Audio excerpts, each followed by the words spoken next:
Hi guys, I'm Kasha. Welcome to the channel and welcome as always to our coffee times to discuss horror. And today I have an interesting video for you because, as I've mentioned 300,000 times before, I do want to read more middle grade and more YA horror books. So I decided to search for some YA horror books that I might be interested in and compile a list, and I thought, why not share some of those books that I'm interested in reading with you guys. It's coffee time! So this video is going to be in two parts at least, because the list was just so long that I decided to split it into two videos. Each of them has 10 recommendations, and these are books that I have not read myself but I'm interested in reading, and I've added most of them to my Amazon list already so that I don't lose track and I add them to my cart whenever I can. And also I thought it would be really good to make these videos because maybe some of you guys have read most of these books and you can also give me input and let me know if it was good, if it was not good, if I can pass it.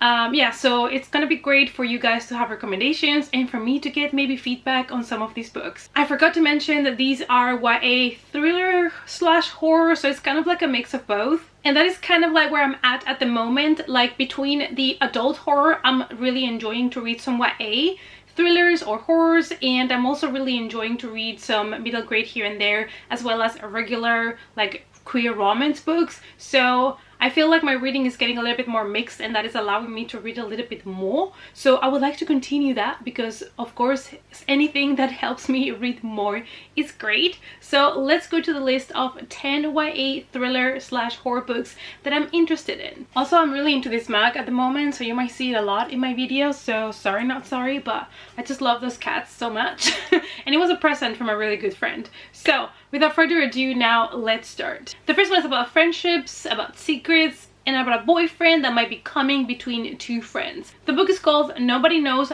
But You by Annika and Rose Risi, and this is one that came out to my attention, and I decided why not pick it up because I do love myself some drama sometimes. Depends on the level of teenage angst and drama that the book has, because I cannot relate as much as I could if I was that age, but I still do enjoy a good drama as well. Maybe a killer only looks like a killer right before, during the killing, or just right after. How can you really know when someone is a killer? So these follow Kayla, and she is keeping her friend's secret. There's also this boyfriend that is threatening to come between the friendship, and what it is for sure is that somebody's gonna be dead before the end of summer. So I'm guessing it's gonna be a little bit of a whodunit and see who killed this person. I also don't know who died, so we'll have to see. But this is one that caught my attention. It looks like a, whodunit with teenagers, and why not? These tend to be a lot of fun, and they tend to be like fast-paced. Next we have You Were Never Here by Kathleen Peacock, and this one sounds really intriguing because our main character has a secret that she's trying to protect. So since she was 12 years old, she has not returned to her village. Basically, when she was 12, she started to realize that there is something different about herself, and she kissed someone called Riley, and after that they never spoke again.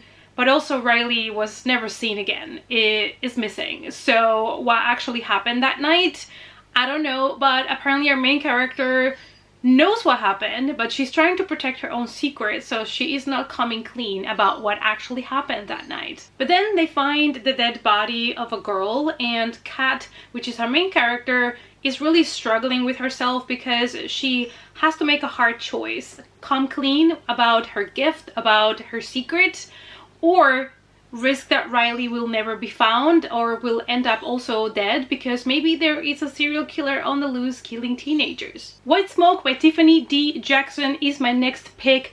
I've heard good things about this, and it was pitched The Haunting of Hill House meets Get Out, which are two things that I enjoy.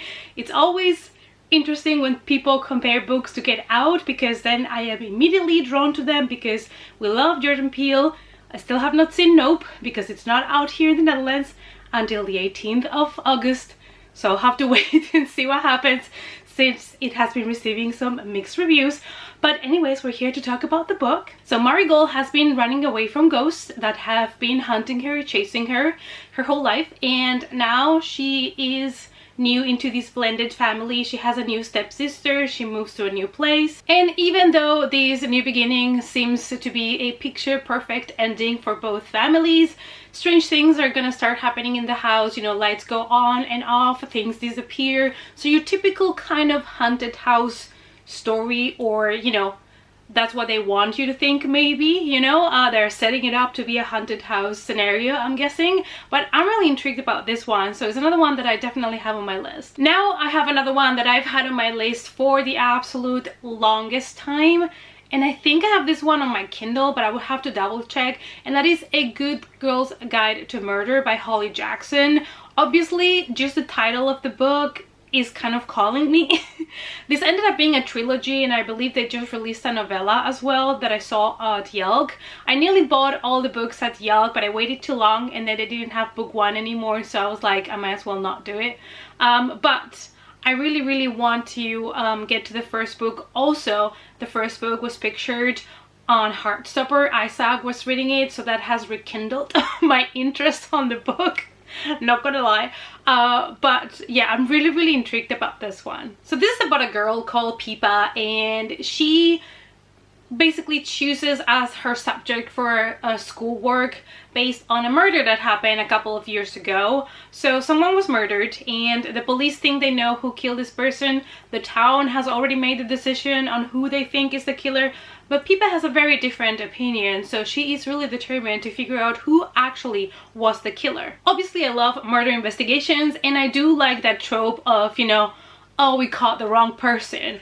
I always think it's interesting because then someone comes and basically tells them everything they missed and all the clues, and it tends to be really interesting and entertaining, so I definitely should have picked this up before. So this is one that is high on my list of books to read. The next one is called Dragonfly Girl by Marty Leimbach, and this is about Kira, who might have just discovered the cure for death, but it might also cost her her own life. So Kira has a really rough life. She basically has to take care of her own mother, and apart from that, there's a lot of debt collectors are coming by the house because they are struggling financially.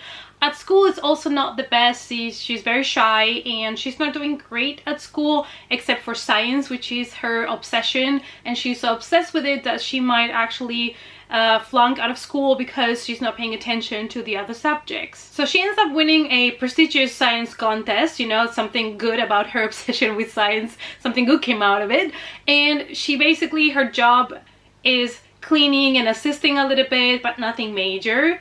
But one day she decides to perform her own experiment, unsupervised. Of course, it's a secret, nobody knows she's doing it, but she realizes that she can bring something back from the dead. So that's the tea, and I'm really excited. It sounds a little bit, you know, like Frankenstein scenario here a little bit, and you know, I'm here for it. This next book I picked up because it is so different from everything else that I have read, and it's more kind of like an action thriller than a horror, but I want to try also different things. Specifically, this one is about spies, which is something I don't usually read about, but this one sounded good to me because it also, there is like a dark theme to it. So it is called The Athena Protocol by Shamim Sharif, and we follow Jessie, who is in a school for spies, and they have different missions, but they are trained to never shoot. And she ends up killing someone, so she's kicked out of this school, and it's right before they are going in a really good mission that she was really excited about, which is against human trafficking, hence the dark topic here, because human trafficking is a really dark topic. So Jessie is determined to start her own investigation because she just cannot let it go. So yeah, this one sounds more like an action thriller than anything else, even though it has a dark theme, but somehow it intrigued me and I kind of want to check this one out. Let me know, you guys, down below if it's any good. The next one I've seen around at the bookstores and stuff, and I've considered picking it up, and it is called All Your Twisted Secrets by Deanna Urban. It's said to be something similar to One of Us is Lying by Karen McManus that I did enjoy, so I'm considering picking this up. This is a debut thriller in which a lot lot of different people from school, you know, the weird one, the good at sports, the valedictorian, the like prettiest girl at school. Like everybody is summoned into a dinner party, but when they get there they realize that they have been locked in a room and somebody probably is going to try to kill them. So you know, that's why I guess the comparison with One of Us is lying. So you know, strangers locked in a room, people die. It's my trope, you know, I love that. But the twist with this one is that the people that have been summoned to this dinner have to make a decision of who gets to die. So we love that. That's gonna be a lot of tea there. I really like it. I love it. I love when people need to decide who has to go. It is just so, I don't know, it's so entertaining to me. I know other people's suffering should not be entertainment, but let's remember this is fiction, you guys. Fiction. You get to enjoy your fiction. Let's go with another murder mystery. I feel like it is a often done, you know, trope in YA thrillers, is a whodunit, and this one is also one of those. But you know, I'm still intrigued about whodunits, and if it's done correctly, they're still a lot of fun to read. Doesn't matter how many of them you read. And this one is called The Good Girls, and it is by Claire Eliza Burlett. So somebody at high school is murdered, and her 3 best friends, I believe, or 3 girls, are on top of the suspect list, so they're gonna have to figure out who did it. So Emma, the girl who was killed, she was labeled as the good girl. We all have labels in high school, you know, and this girl was the good girl. But apparently now that she's dead and there's an investigation ongoing, there's going to be a set of lies and secrets that are gonna resurface about Emma's life. So intrigued to know, you know, what is her secret and why she died. I guess this is a little bit also like Pretty Little Liars kind of vibe.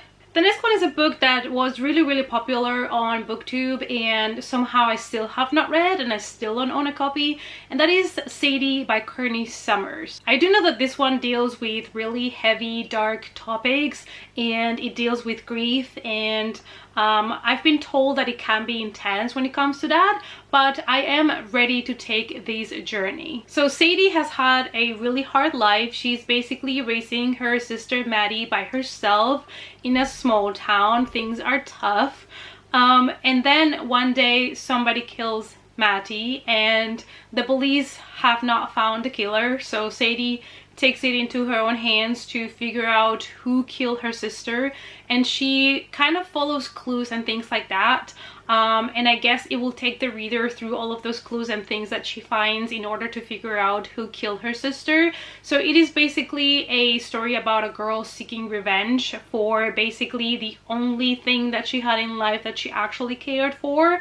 So it's probably truly devastating, but like I said, I feel like this might be right down my alley because I do like books about grief. The next one sounded just so mysterious to me that I had to put it on this list, and that is Any Sign of Life by Ray Carson. And this follows teenager Paige as she dreams of going to some championships of basketball because she loves to play basketball and she's all excited about it. And then one day she falls really ill and she's really sick. So the last thing she remembers was getting sick, and now she wakes up at the hospital attached to an IV, and she realizes that she might be the only person alive in town, maybe in the world. But Paige is really determined to fight and she is strong, so she starts to look for food, to look for ways of surviving, and I guess figure out if there's anybody else out there that is also alive like she is, because everybody else seems to have perished. And last but definitely not least, we have This Is Not a Ghost Story by Andrea Portes. So we follow our main character that has plans before her freshman year. She wants to get a job,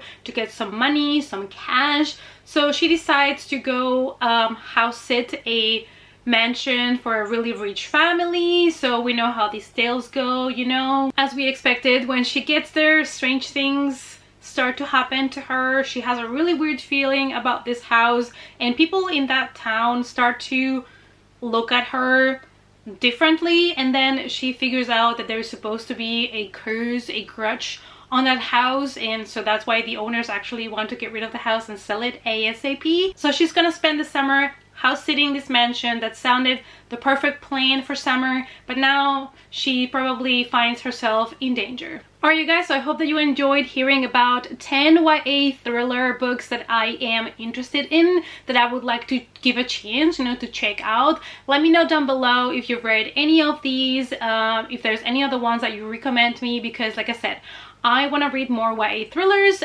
more YA horror books, so I'm kind of like in that road right now, so I'm looking for things that might appeal to me. Let me know if they're good or not. I do trust your opinion, you guys, so now it's time for you to help me out with this one and see which ones I should pick up.